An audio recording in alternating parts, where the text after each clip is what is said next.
ब्रह्ममुरारिसुरार्चितलिङ्गं निर्मलभाषितशोभितलिङ्गं जन्मजदुःखविनाशनलिङ्गं तत्प्रणमामि सदा शिवलिङ्गम्।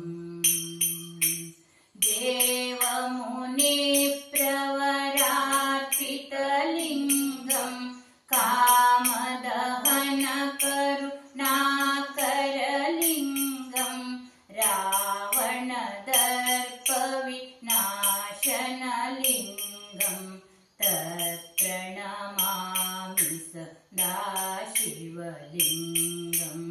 सर्वसुगन्धसुलेपितलिङ्गं बुद्धिविवर्धनकारणलिङ्गं सिद्धसुरासुरवन्दितलिङ्गं तत्प्रणमामि सदा शिवलिङ्गम्। कनकमहामणिभूषितलिङ्गं फणिपतिवेष्टितशोभितलिङ्गं दक्षसुयज्ञविनाशनलिङ्गं तत्प्रणमामि सदा शिवलिङ्गम्।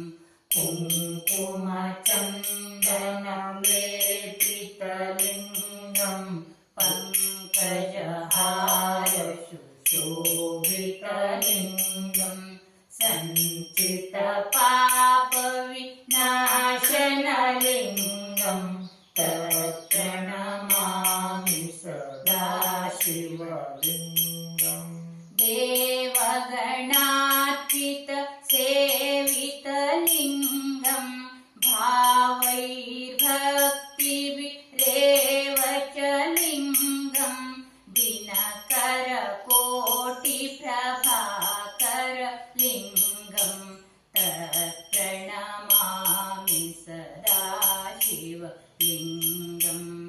अष्टदलोपरिवेष्टितलिङ्गं सर्वसमोद्भवकारणलिङ्गं अष्टदरिद्रविनाशनलिङ्गं तत्प्रणमामि सदा शिवलिङ्गम्।